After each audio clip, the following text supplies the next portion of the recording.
Kali ini kita akan membahas alur sebuah film yang berjudul Body of Sin. Film ini menceritakan tentang seorang kupu-kupu malam yang khusus bekerja untuk orang-orang kaya aja. Film dibuka dan menampilkan sepasang wanita yang tengah berbincang di sebuah bar. Yang satu bernama Erika, sementara di sebelahnya adalah Lauren yang berkata kalau ia mau mempelajari apa yang dilakukan sahabatnya itu. Erika pun melihat seorang target yang menurutnya cukup menjanjikan. Apalagi pria itu datang dengan jam tangan mahal dan wajah yang sangat happy. Erika semakin yakin bahwa itu adalah target yang sempurna ketika ia memesan minuman yang cukup berkelas. Dia pun berkata kepada Lauren bahwa ini adalah saatnya. Dengan sangat yakin, dia pun akhirnya melancarkan aksinya. Erika pun tiba di sebelahnya, dan ia lantas memesan minuman yang sama dengan pria itu. Lalu pria itu menawarinya untuk mentraktir. Namun di sini Erika menolak, agar terkesan bukan cewek rumahan. Maksudnya murahan. Tapi rupanya hal itu malah semakin membuatnya penasaran. Dan saat kemudian Erika pun diboyong menuju apartemennya. Dan ya, terjadilah perpusrengan duniawi yang sangar sekali. Saat setelah badas subuh, Erika pun pamit untuk pulang. Namun di sini pria itu melarang dan menjanjikan mereka akan berjalan-jalan ke luar negeri. Erika yang pandai membangun suasana pun memberikan segelas teh manisnya. Sementara itu di luar apartemennya ternyata Lauren telah menunggu Erika. Dan saat kemudian pria itu pun tertidur. Terlihat Erika yang dengan telatennya mengurusi semua itu. Dia lalu membersihkan segala sesuatunya dengan sangat profesional. Sepertinya dia sering banget ngelakuin ini cuy. Lalu ia pun membuang tisunya ke dalam toilet. Namun ketika akan di-flush ternyata toiletnya mampet. Erika yang gak mau mengambil resiko pun membuka penutup klosetnya. Dan di sana ia malah menemukan sebuah tabung yang tersimpan di dalamnya. Dia lantas membukanya dan ternyata di dalamnya tersimpan permata yang diduga sangatlah mahal. Sesaat kemudian Erika pun akhirnya turun menemui Lauren. Keesokan harinya mereka melipir di pinggir jalan. Erika lalu memberitahu Lauren bahwa semalam ia menemukan sebuah temuan yang bisa membuat dirinya pensiun sementara. Dia lantas memberitahu kalau ia menemukan berlian yang harganya ditaksir mencapai jutaan dolar. Mendengar harganya yang sangat mahal, Lauren pun menjadi ngeri-ngeri sedep nih. Dan dia meyakini bahwa pria yang bernama Parcel itu bukanlah orang sembarangan.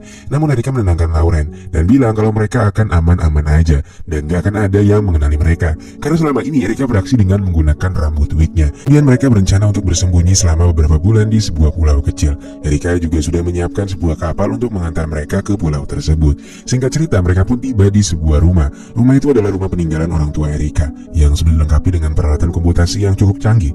Setelah itu Erika pun mulai mencari tahu kabar mengenai berlian tersebut. Namun ketika berselancar, dia malah menemukan sebuah berita bahwa John yang habis berpusreng dengannya meninggal di kamar hotel yang sama. Erika pun menjelaskan kepada Lauren yang sudah sangat ketakutan itu bahwa kejadian tersebut bukanlah Erika yang melakukan, melainkan pasti ia terlibat dengan beberapa orang yang memang mengincar berlian tersebut. Keesokan harinya Erika dan Lauren pun pergi ke sebuah bukit untuk membuang koper kecil yang sebelumnya dia bawa. Dia berencana untuk menyembunyikan berliannya selama beberapa waktu sampai dirasa cukup aman.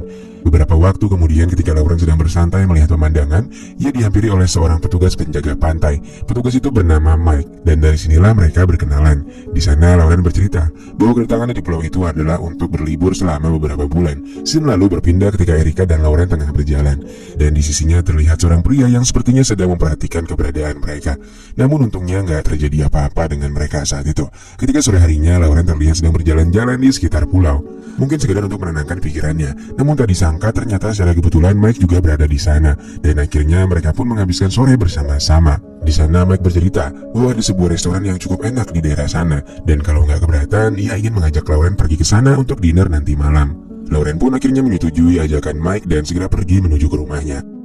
Malam harinya, Lauren pun izin kepada Erika untuk pergi dengan Mike. Di sini sebenarnya Erika merasa curiga dengan keberadaan Mike, dan ia pun akhirnya mengingatkan untuk terus tetap waspada dan jangan menceritakan kisah hidupnya. Dan bahkan ia meminta untuk menjauhkan Mike dari mereka. Lauren pun bilang kalau ia bisa menjaga dirinya. Erika nggak perlu mengkhawatirkan hal tersebut.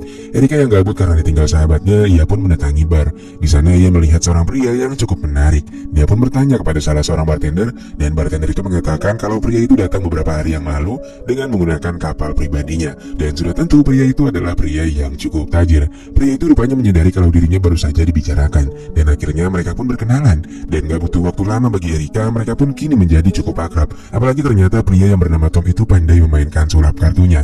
Setelah itu mereka pun pergi ke dermaga dan mendatangi kapal milik Tom. Dan ya, tanpa basa-basi semesta pun bekerja untuk membuat mereka melakukan pusreng. Singkat cerita, pada esoknya ketika Erika dan Lauren tengah bersantai, Erika melihat seseorang yang sepertinya sedang mengawasi si mereka. Namun di sini Lauren menganggap jika orang itu tidaklah mencurigakan. Lalu ketika Erika dan Lauren sedang berjalan di pinggir pantai, tiba-tiba mereka melihat koper yang kemarin sudah ia buang. Erika pun mencoba memeriksanya kembali, yang ternyata di dalamnya ada sebuah alat pelacak dong. Mengetahui hal tersebut, Erika pun langsung segera merusaknya. Ketika sampai di rumah, mereka mengira bahwa Mike dan juga Tom adalah orang yang mengejar Erika dan juga Lauren. Erika pun meminta Lauren untuk mencari bukti tentang kebenaran itu. Sementara dirinya akan pergi ke kapal Tom untuk mencari sesuatu yang mungkin bisa membuktikan kecurigaannya. Namun belum sempat Erika menemukan sesuatu, Tom malah keburu datang ke kapalnya. Nah, karena gak ada waktu untuk bersembunyi, Erika pun berakting seolah-olah dia udah nunggu kedatangan Tom dong. Nah, Tom yang lagi rada-rada maboy pun gak merasa curiga dan malah menerima asupan gizi pada malam itu. Keesokan paginya, Lauren memberitahu hasil researchnya kemarin bahwa Mike adalah seorang sheriff sungguhan, sementara Tom adalah seorang pengusaha sukses. Di sini karena Erika belum merasa puas, ia pun akhirnya pergi menemui bartender kemarin yang bernama Jenny untuk menanyakan siapa saja orang yang baru datang ke pulau mereka. Jenny pun memberitahu bahwa ada 3 orang baru, yaitu Mike, Tom, dan juga Bill. Erika lalu bertanya, siapa itu Bill? Bill adalah pria berkepala pelontos yang menginap di hotel yang gak jauh dari sana. Dan akhirnya beberapa saat kemudian, Erika dan Lauren pun menuju ke hotel Bill tinggal. Erika lantas segera memeriksa kamarnya, dan setelah mencari-cari, dia pun akhirnya mendapatkan kunci jawaban bahwa selama ini Bill adalah orang yang mencari mereka. Malamnya, Lauren mengatakan bahwa sebaiknya mereka pergi dari pulau ini. Namun Erika menjawab bahwa itu nggak mungkin, karena keadaan di luar sana bisa saja lebih mengkhawatirkan. Dan saat kemudian ada seseorang yang menembaki rumah mereka pun langsung berlari keluar rumah untuk mencari orang itu. Namun sayangnya mereka nggak berhasil menemukannya. Keesokan paginya terlihat Bill yang mengikuti perginya Tom sampai ke dermaga. Namun Bill gagal menghabisinya karena Tom lebih dulu masuk ke kapalnya dan meninggalkan pulau tersebut. Ketika di kapal, Tom pun menghubungi Erika dan bilang kalau ia harus meninggalkan pulau karena ada bisnis yang harus segera diselesaikan. Erika pun merasa sedikit lega karena kecurigaannya berkurang 1. Setelah itu Erika pun memberitahu Lauren untuk berhati-hati karena Bill lagi nggak ada di hotelnya. Di sisi lain, Mike yang sedang bertugas secara tiba-tiba didatangi Bill yang langsung membuatnya tumbang. Beberapa saat kemudian, Lauren yang sedang menunggu kedatangan Erika dikejutkan dengan kedatangan Bill yang langsung membuatnya berteriak. Beruntungnya Erika cepat datang setelah mendengar suara Lauren dan dia pun langsung membantunya lolos dari kejaran Bill. Mereka lantas pergi menjauhi rumah. Namun di sini ternyata Bill berhasil menemukan mereka. Bill lantas membawa mereka berdua ke gudang yang ada di bawah rumah. Di sini rupanya Bill datang bukan karena berlian, melainkan 3 tahun yang lalu dia pernah menjadi salah satu targetnya Erika. Dan semenjak saat itu ia sampai harus berpisah dengan istrinya. Hingga akhirnya beberapa minggu yang lalu Bill melihat Erika yang sedang berada di bar. Ia pun mengikutinya sampai sejauh ini. Bahkan Bill juga mengetahui mengenai Purcell. Mendengar hal itu, Erika pun memberikan penawaran bahwa ia bisa mengembalikan semua yang terjadi. Ia akan memberikan berlian temuannya yang bisa dijual dengan harga jutaan dolar. Sesaat Bill pun mulai merasa tertarik dengan penawaran tersebut. Saat Bill sedang berpikir dengan pandangan yang tertuju pada Lauren, Erika secara diam-diam mengambil sebuah skop dan akhirnya Bill pun dibuat tumbang seketika. Erika lalu menyuruh Lauren untuk berjaga di sana, sementara dirinya akan mengambil berlian yang sudah ia simpan. Beberapa saat kemudian ketika Erika kembali ke sana, ia dikagetkan dengan hilangnya Lauren dan juga Bill. Ia lantas memeriksa seisi rumah dan menemukan Bill yang sudah meninggoy.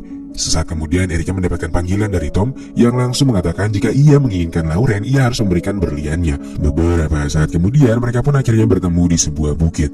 Erika akan memberikan berlian tersebut ketika Tom melepaskannya. Namun setelah kemudian Erika malah terpeleset. Beruntungnya Lauren masih menggenggamnya. Tak selang beberapa lama Mike tiba-tiba datang dan baku hantam di antara Mike dan Tom pun tak bisa dihindarkan. Erika yang pintar membaca situasi pun melemparkan tabung hitam itu ke arah laut yang langsung menarik perhatian Tom. Dan akhirnya Tom pun terjatuh dan meninggoy seketika. Beberapa saat kemudian terlihat Mike dan Lauren yang akhirnya pergi meninggalkan pulau. Mereka berdua berkomitmen untuk menikah di kota, sementara Erika lebih memilih untuk tetap berada di sana selama beberapa bulan lagi dan akan menyusul mereka di kemudian hari. Di akhir film terlihat Erika yang sedang berjalan di pantai yang sudah surut, dan secara ajaib ia menemukan kembali tabung hitam itu dengan kondisi berlian yang masih utuh. Dan lalu film pun selesai.